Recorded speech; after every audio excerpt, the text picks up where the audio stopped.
Well, good morning, church. So good to be with you today. And if you're watching later online, I want to say thank you so much for listening or watching this. We are starting a new series today simply called The Reason for Faith, looking at the logical reason and evidence for the things that we believe. And so we believe in the Bible, that the Bible is the Word of God, but we also believe that God reveals himself to us and his existence in other ways that are logical and reasonable, even in this modern world and time that we live in. And so I want to preach a message today called, Is Belief in God Reasonable in the Modern World? Is belief in God reasonable in the modern world? As we start today, I want to ask you a question. If you believe in God, why do you believe in God? Like, for real, why do you believe in God?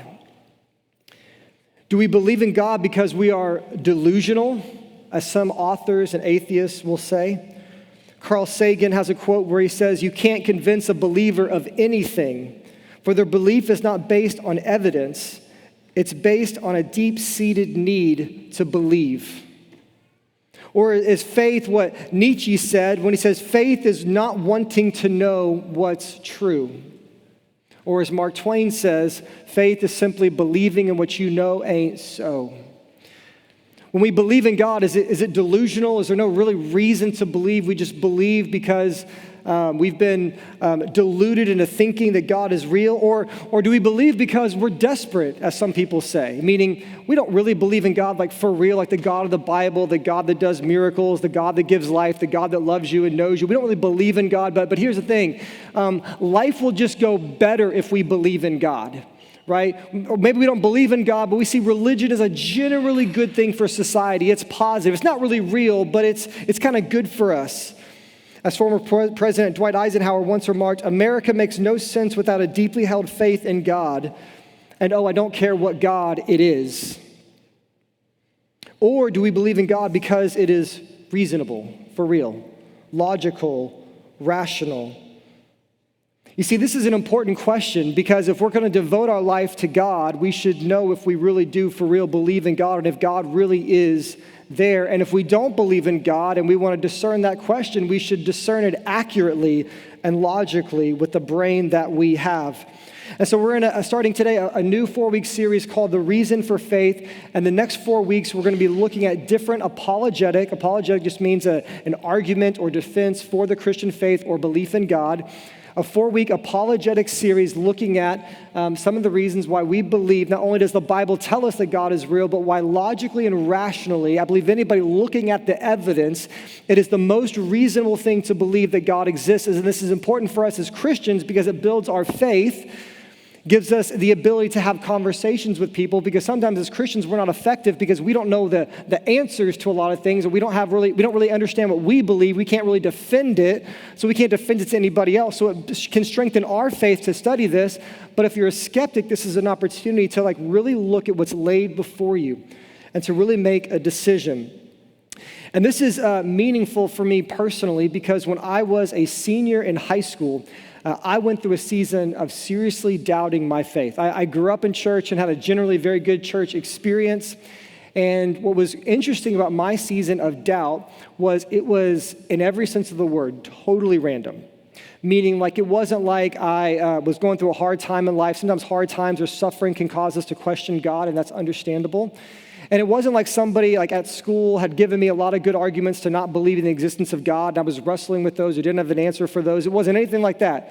I will tell you exactly how it happened and how unmarvelous it was. I was literally sitting on the couch one night at my house, my senior year of high school, watching CNN. Not saying it's connected to CNN or whatever. That's back when it was fair and balanced, amen. I don't know if it ever was, but anyway, seemed like that more so back in the day.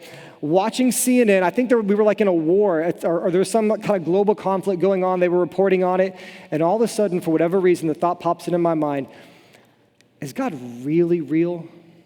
Just popped into my mind.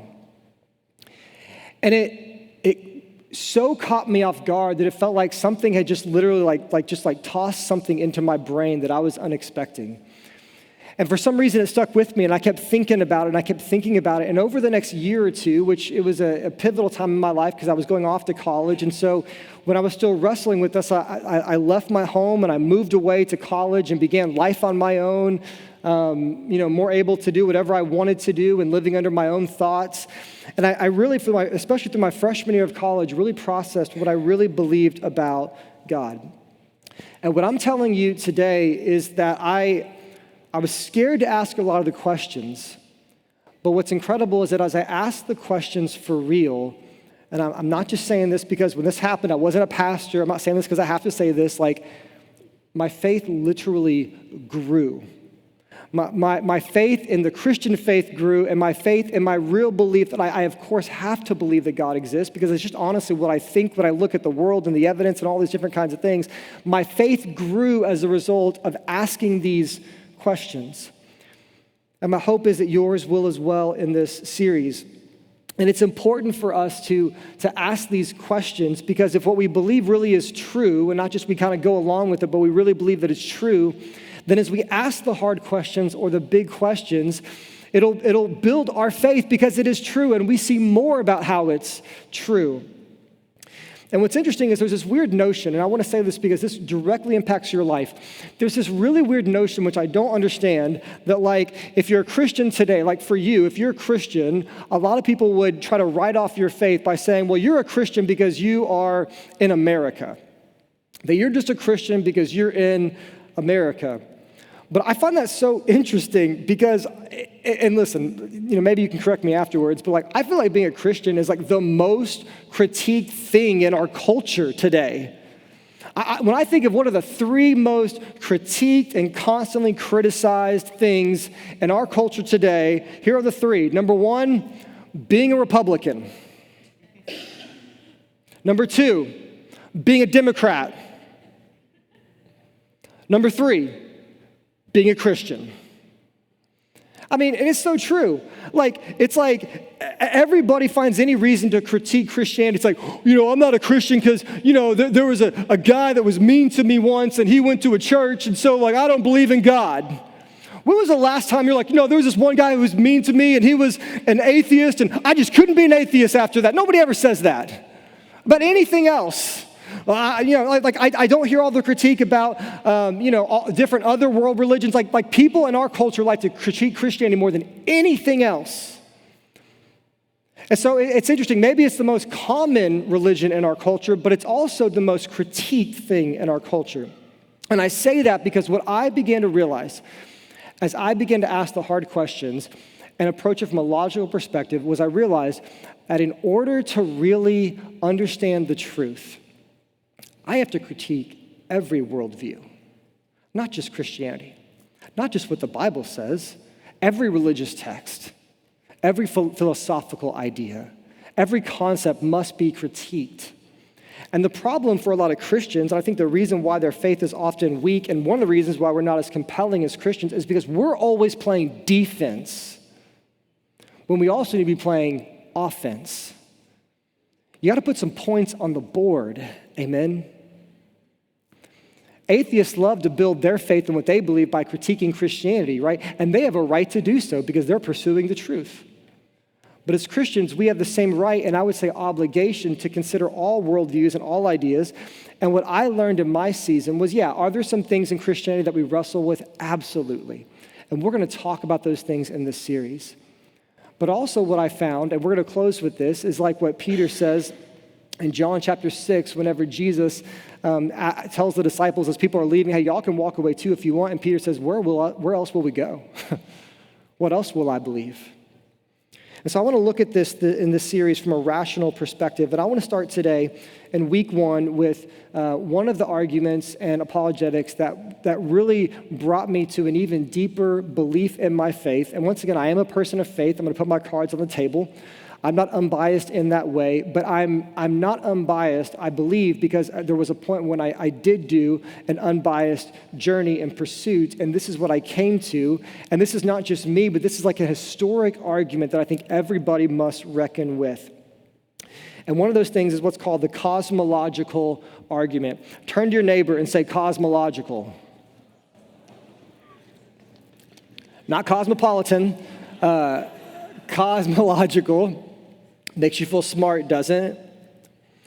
And what I want to tell you today is that as Christians and people who believe the Bible, yes, we have faith, trust, and confidence. We have faith in something, but we have faith, trust, and confidence in something that is worthy of faith, trust, and confidence. What is the cosmological argument and why is it important?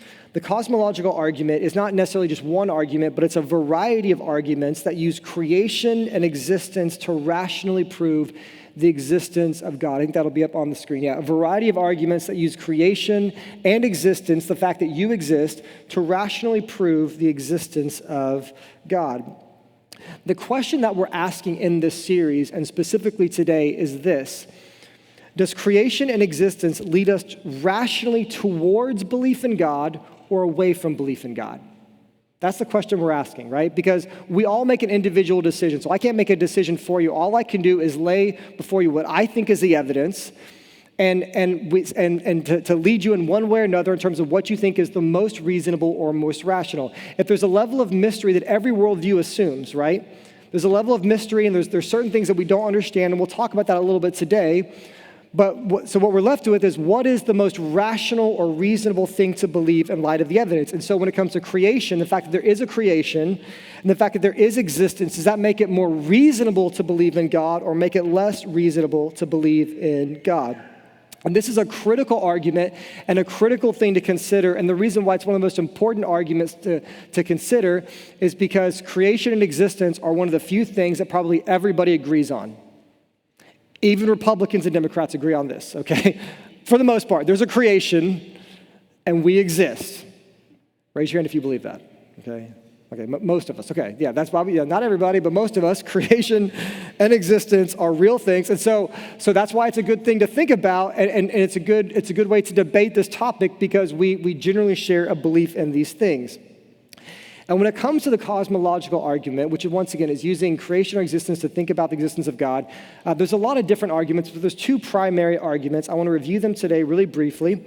The first is called the Kalam cosmological argument. This is the most common one. And let me just explain this from a rational, reasonable perspective. They say this: everything that begins to exist has a cause. The universe began to exist, therefore it has a cause. God is the most logical explanation for this cause, because it would need to be something obviously big, powerful, eternal, and etc. That's the Kalam cosmological argument. Or to say this, if we believe in a creation, then the most reasonable, logical thing, not the biblical thing, the most logical, reasonable thing to believe is that there is a creator. So once again, we're making the case today, even if you don't believe, I'm not saying you have to believe because of this, but I'm saying you have to at least believe it's a rational, reasonable perspective. The second one is what's called the argument from contingency. And this one has always been a little bit more confusing to me, and different people define it different ways, so I think that kind of makes it more confusing. But here's the basic gist of it, that everything that begins to exist is either contingent, meaning dependent on something else, or necessary. Or you could also say maybe eternal. Not every being can be contingent, meaning there has to be an original something. Therefore, there is a necessary being which all contingent things depend on, and we would say the most logical explanation for this would be God. Now, so those are these two ideas. And so here's what I came to as I was beginning to think about this from a personal perspective and walking through this. Because I realized that as I began to kind of question different things, it's like, okay, I believe in God, or at least I thought I did. And, okay, yeah, there's some things like that in terms of like, okay, I can't see God, though there's an explanation for that because God is spirit, and God tells us that in the Bible. God is not visible like that. So that's a question, or even like the problem of suffering and evil, there's that kind of question. So there's some things we wrestle with, but also, once again, playing some offense in this conversation. If I were to say, okay, now I don't believe in God, or I don't think that's the most rational, reasonable thing, what I would then have to believe is that I still believe there's a creation that was created, I believe. I still believe that I exist. And so now what I'm left with believing is that all of this literally came from nothing. That in every other experience in my life, when I see a creation, I always assume there's a creator. Except now, with the one thing that is the most marvelous and amazing and the thing that creates everything else, I'm now going to go off of my logic and reason and deny that and say, well, in this instance, though, I don't believe that this creation has a creator. And honestly, as I began to think about it, I was like, I really don't believe that. I don't believe that my existence came out of nowhere. I don't believe that everything came out of nothing. I don't believe that. And we're going to look at some of the science here in a moment, which was also part of my journey in this. But even from a philosophical perspective, I didn't believe that I came out of nothing. There's a really famous comedian who has a joke on this, and I was going to show it, but he cusses a lot in it, so I can't show it in church. I know y'all wouldn't judge, but I just wasn't going to go there, And I could have bleeped it out, but I was like, that's just weird, So, but he's a comedian. And he talks about how the universe either comes from, you either believe generally it comes from God or from nothing. And he jokes that the nothing people make fun of the God people. And he goes, but the interesting thing about the nothing people is that the defining attribute of their belief of nothing is nothing. And so they make fun of God because they say God doesn't exist. But he was like, you know what definitely doesn't exist? Nothing. That's this defining characteristic. And so he goes on in a joke setting just to say literally, whatever you do, you're working off of faith, but also what is really the most reasonable thing to believe. And so here's the big idea from the cosmological argument, that creation and existence rationally move us toward belief in God. And I believe that to be true. Creation and existence rationally move us toward belief in God. Now, you might say, but John, there's some flaws in this argument. And so you don't need to come after the service to tell me, but actually, John, I've read this thing once. Listen, I've probably read that too.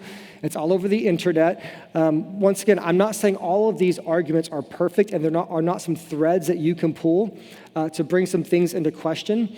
But in a weird way, because any worldview, any argument you make in this, there's always going to be a thread you can pull. For me, back in the day, that's actually what even made Christianity more believable, because that would make sense logically why Christianity would also call us to have faith.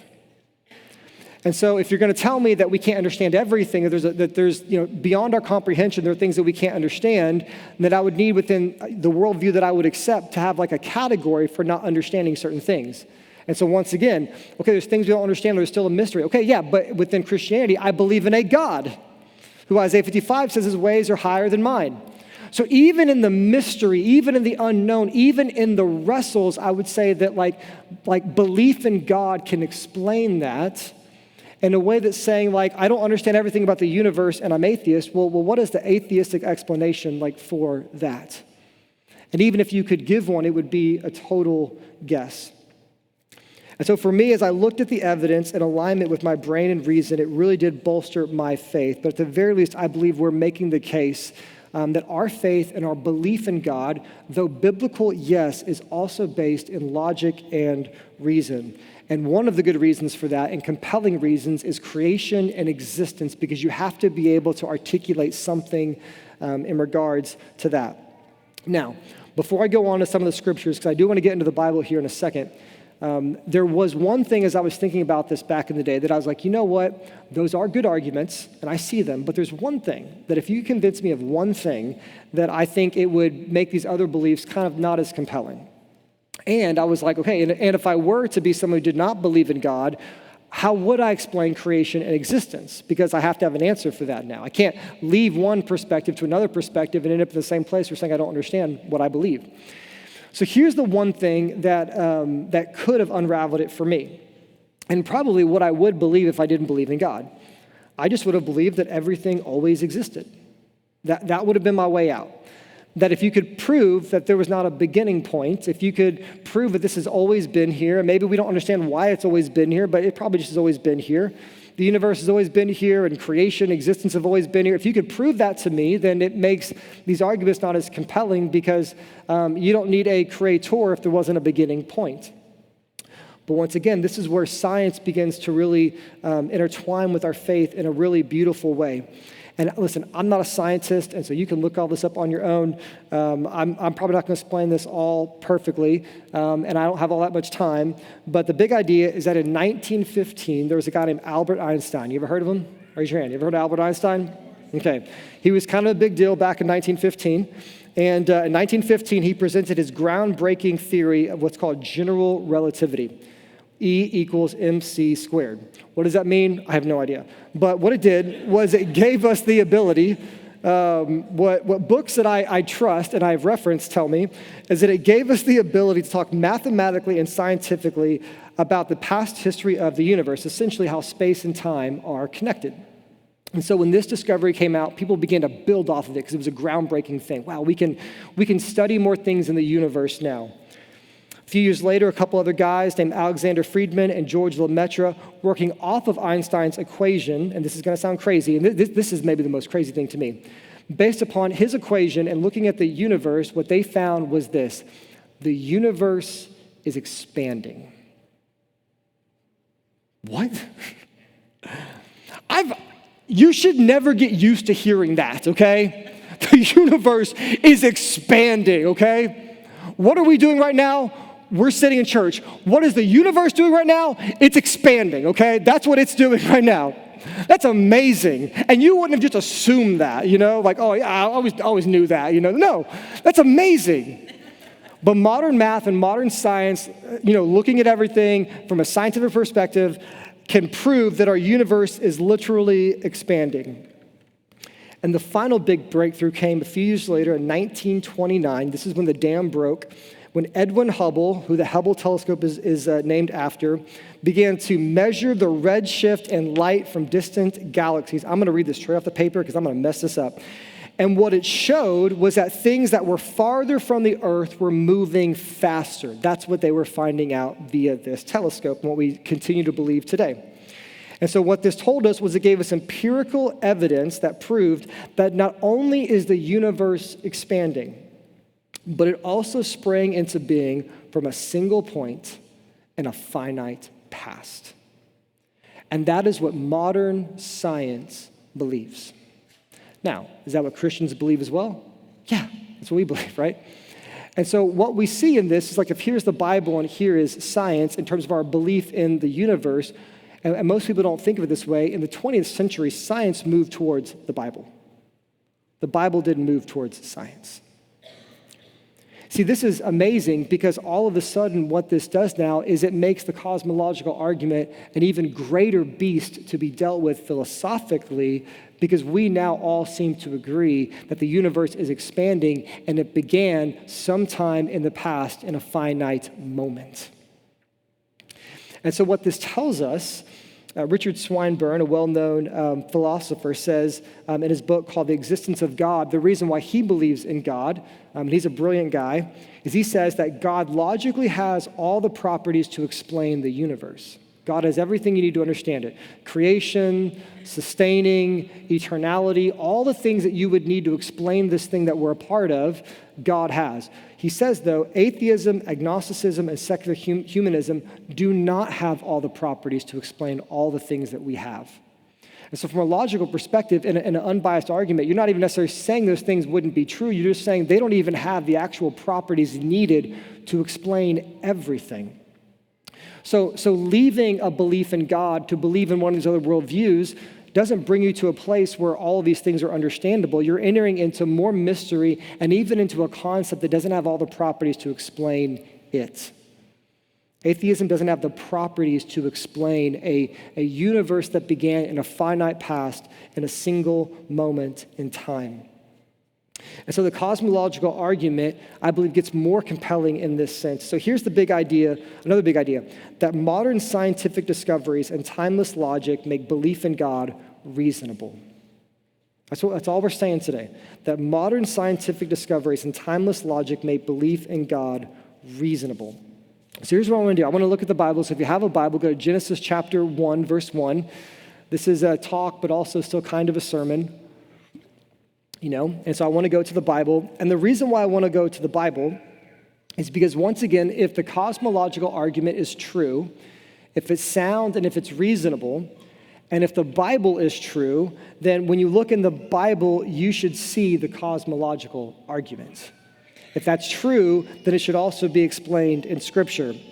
And so in Genesis chapter 1, verse 1, shocker, that's where I was going to go. Genesis 1, verse 1 says this: "In the beginning, God created the heavens and the earth. Now, think about this. If the big question of all human existence is where did the creation come from? And, where does existence come from? If that's like the ultimate, deep thinking question that everybody would want to know, then you would expect to find it in the Bible. And actually, it would be very helpful if it was the very first verse of the Bible. And looky here, look what we got, right? In the beginning, God created the heavens and the earth. Once again, we take that for granted that it starts that way. We're just so used to it, but that's actually pretty profound. The Bible begins talking about the biggest existential question, and somehow in 8 words explains it to us. And what's interesting about Genesis 1, verse 1, because here's what once again, from a logical perspective or a biblical perspective, what Genesis 1:1 says is there is a creation, there was a beginning, and God is the creator and the beginner. The Bible is explaining it to us. And now we know that modern science says that there was a beginning of the universe. And so, there's 3 things I see in here: beginning, creation, and God. That's what I see. And so everyone believes in 2 of these 3 things automatically. Number 1, they believe that there's a creation. He says he made the heavens and the earth, which that just means the heavens, the earth and the skies, what it's talking about right there. So we all agree with that there's a heaven and an earth. We all believe there was a beginning. Once again, modern science, everyone agrees on that. So there is a creation. We all agree there was a beginning. The only thing is all of a sudden when it comes to the 3rd thing, that's where people disagree and debate. But once again, I would just say that as we think about, is this reasonable to believe in God, that are we coming from it from a biblical perspective, but also from a rational perspective? I believe we are, because it seems like everything in what we believe is moving us in this direction, that yes, we believe in there's a creation, we believe there's a beginning, and it makes sense to believe in God. Some other philosophical reason for believing this is something you might have heard of called Occam's razor, which doesn't always tell you the truth, but it's this idea. I am utilizing my degree today, guys. I'm telling you, this is my brain hurts right now. This is crazy. I haven't said the word Occam's razor in 10 years, but Occam's razor says that often the most simplest or clearest answer is not always the true answer, but it has more likely the chance to be the right answer. So simplicity is a good thing actually philosophically, because the more different turns you make, the more complicated it gets, the more variables that could go wrong, if that makes sense. So with this being a simple sense of there's a creation, there's a beginning, and God made it, okay, that makes sense, right? That's actually something in favor of it. The other thing I would say that really makes Genesis 1:1, the idea that there's not just a beginning, a creator, but a God, so compelling as you're considering this, like I was many years ago, is that we don't have another real answer. Even if you were to say the Big Bang, right, that doesn't explain why that even happened in the first place. So maybe it could do away with the Kalam argument, but not the argument from contingency. Why is there existence? Why would there be? What would be the reason why we think that would even happen? And so there's not even another answer. And so once again, if our human minds can't come up with another answer, would it not be the most rational and reasonable thing to say that there is a creation, there is a beginning, there was a God who is the creator and the beginner? Once again, like Swinburne said, it has all the rational properties to explain these things. Let's go to one more text really quick, Psalm 19. It's in the middle of your Bible in the Old Testament. Psalm 19, verses 1 through 4, I'm going to read them out. This takes a more human perspective. So we've been talking a lot about rationality and logic, but this is more of a human perspective, which I think is valid. Logic is good, but we also as humans have emotions as well, and we need to consider those. Psalm 19, verses 1 through 4 says, "The heavens declare the glory of God. The expanse proclaims the work of his hands. Day after day they pour out speech.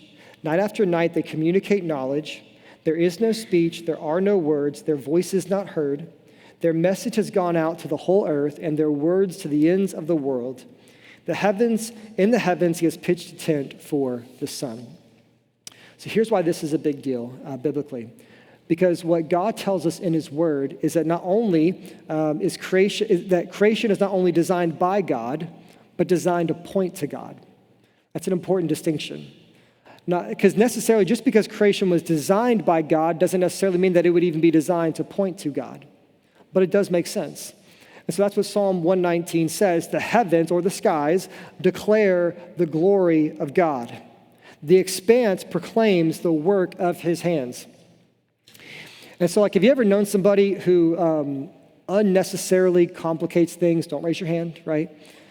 And you don't have to say if it's your spouse, okay? Because something that's, or your parents, or your kids, or your coworker. Have you ever known someone that unnecessarily complicates things? Is that a good thing? No, we don't like it. That's annoying.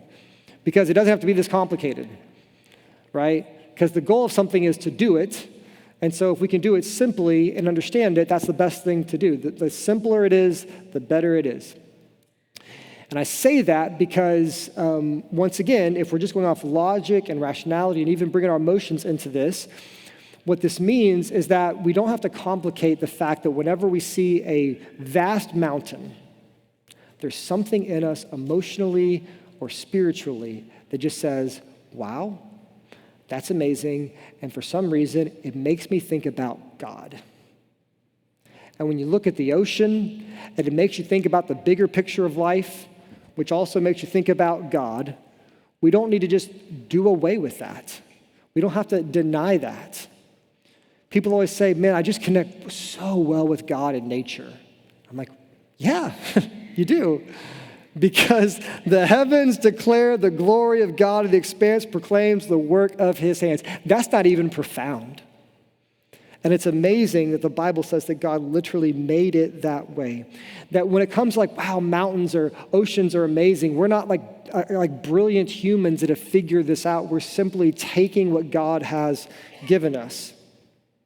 And these exist for a reason, and we feel a certain way about them for a reason. The reason why going out into the woods relaxes you or nature is good for you is because it brings you back to a greater understanding of God, which is ultimately good for your soul.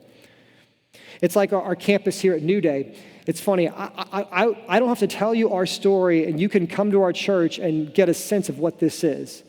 Okay, it's called New Day, but the buildings don't look New Day. The buildings look like back in the day.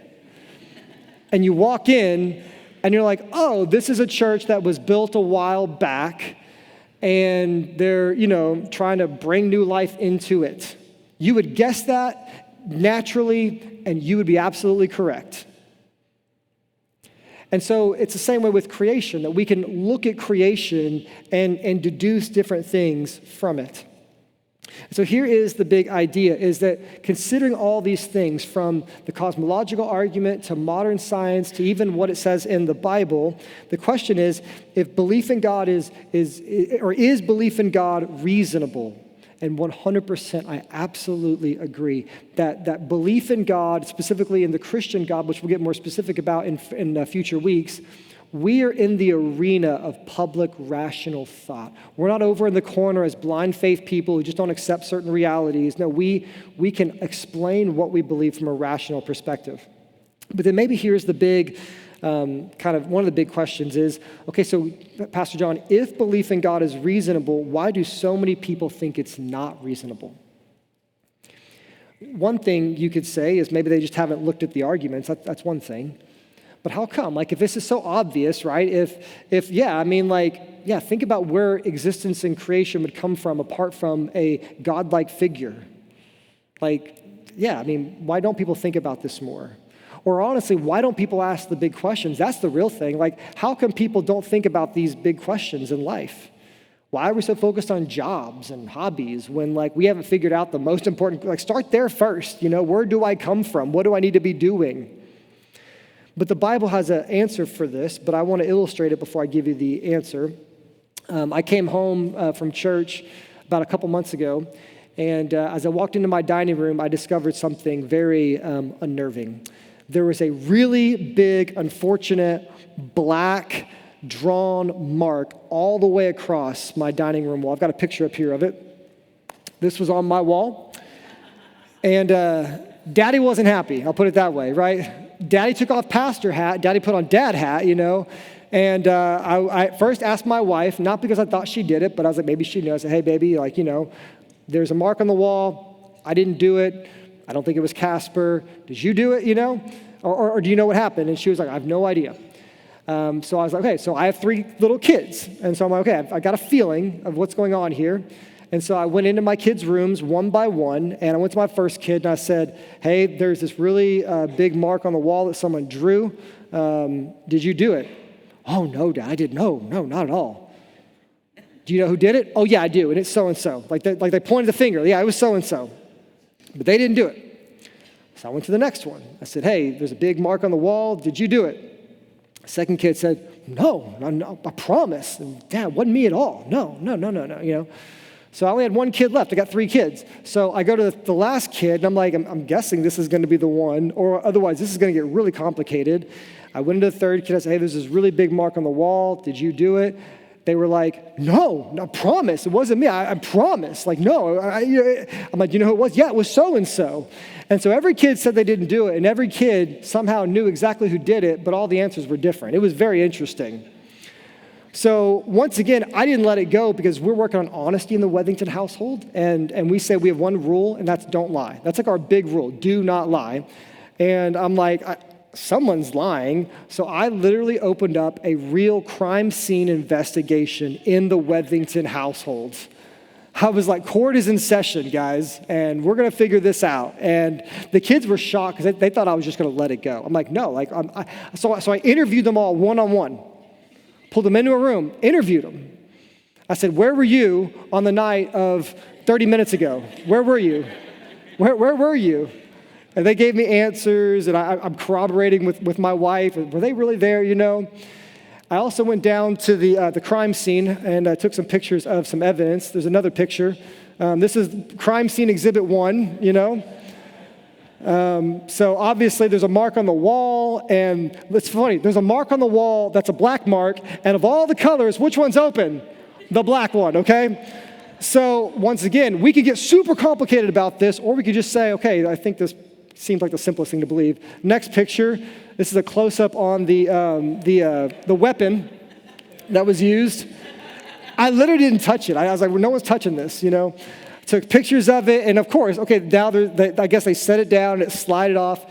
And then I ended up I brought all of my kids downstairs, and I had them stand next to, if you go back to the original picture for me, I had them go back to the original picture and stand in front of it and put their arm up as if they were to draw to see whose arm seemed to match it, okay?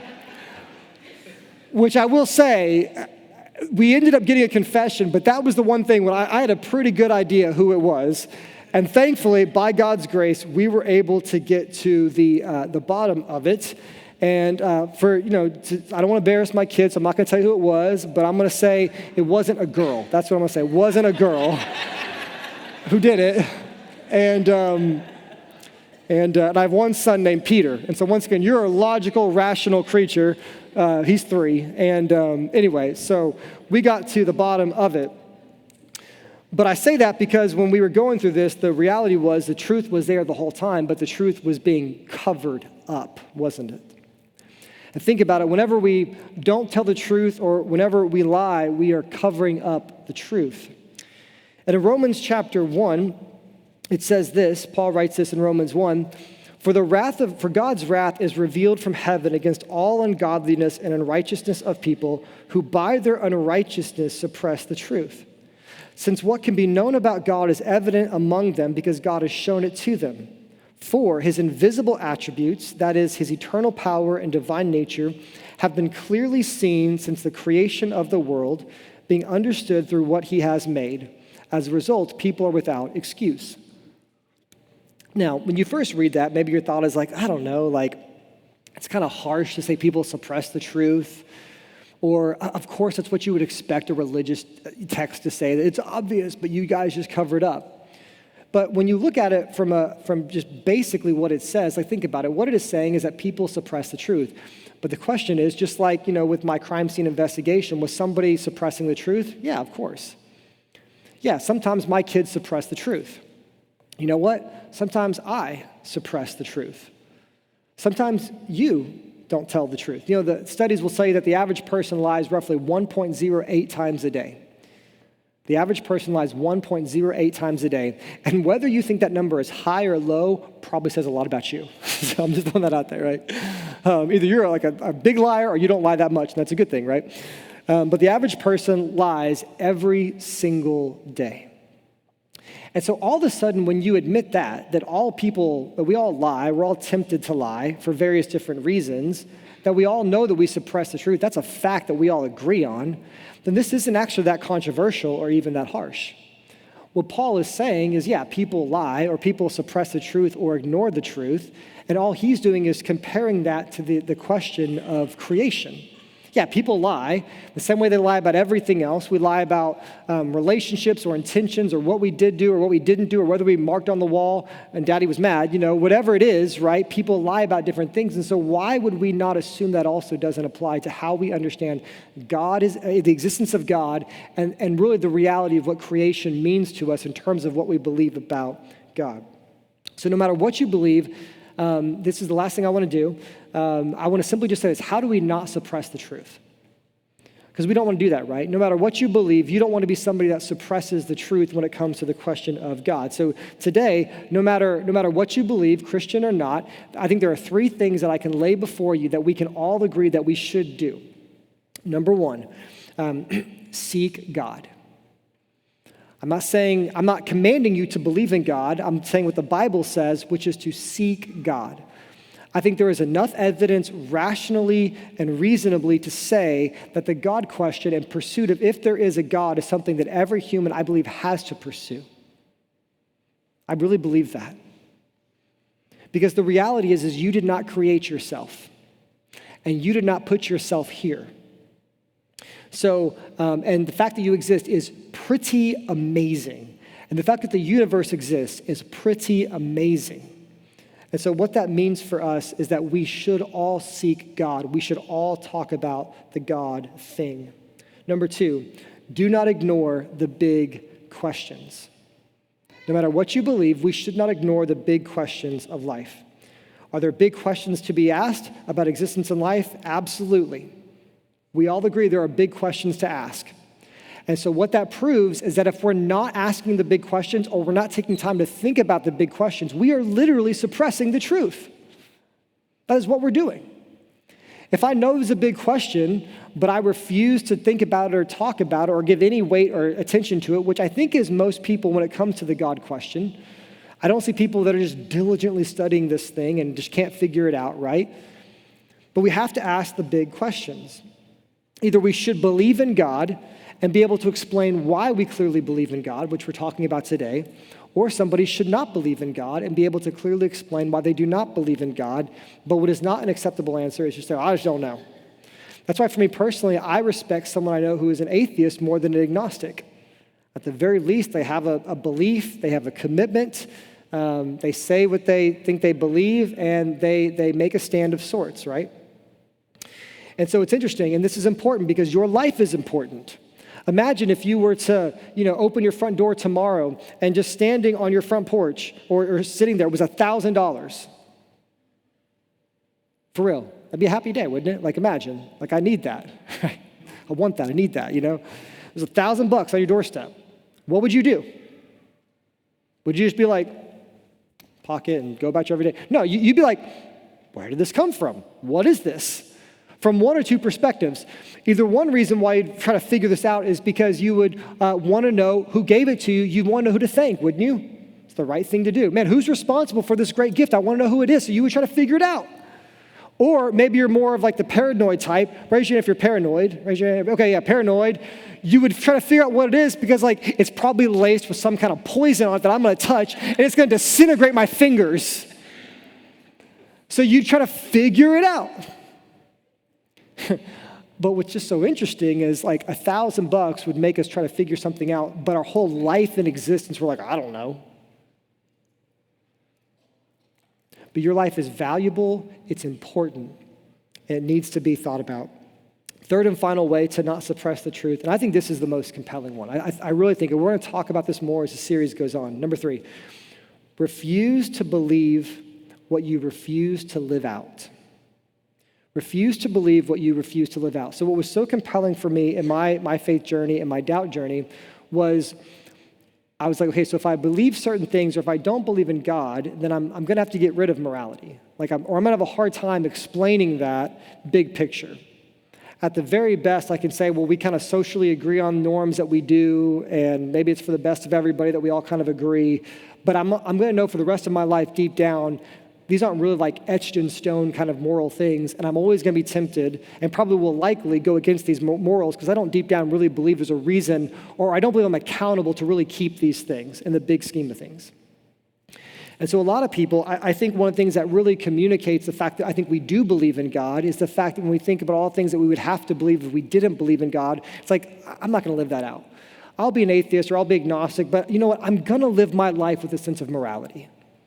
I'm going to live my life with a sense of purpose. I'm going to believe that my kids' lives matter. I'm going to believe that, doing something good for somebody is actually good for them. It's the right thing. I'm just going to believe that. But what I would say is as we continue to live out these things as if there is a God, while saying we don't believe in one, once again, it's a form of literally suppressing the truth. And my encouragement to you is that you don't have to do that. Our friends and family don't have to do that. But we can actually have a reason to believe that there's purpose and there's meaning and there's much, we don't have to just fake morality. We can deeply believe in morality and right and wrong, and all the benefits that come from believing in God can actually be ours in an actual relationship with God. And so as we draw to a close, I want to finish with a story that I referenced earlier from John chapter 6.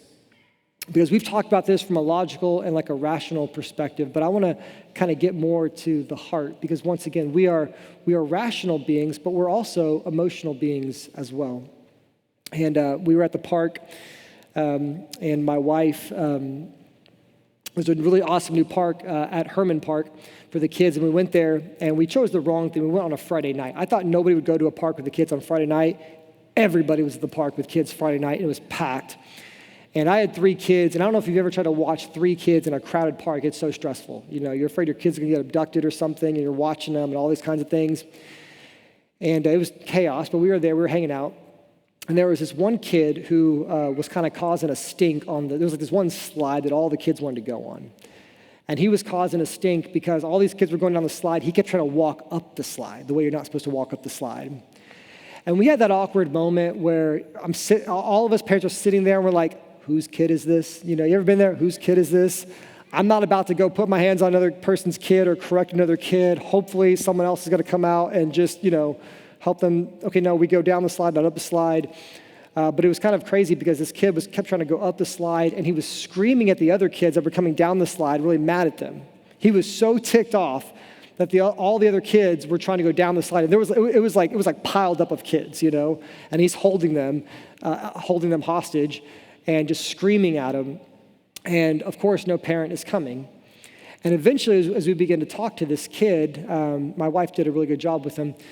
She's a lot less of an intimidating figure than me, especially I'm sure for a young boy. So she went up to him, and she was very kind, and we deduced that he was lost. He had lost his mom in this massive park. And so he was acting out. He was kind of running up the slide, but it's getting late. He's lost his mom. The kid is internally freaking out.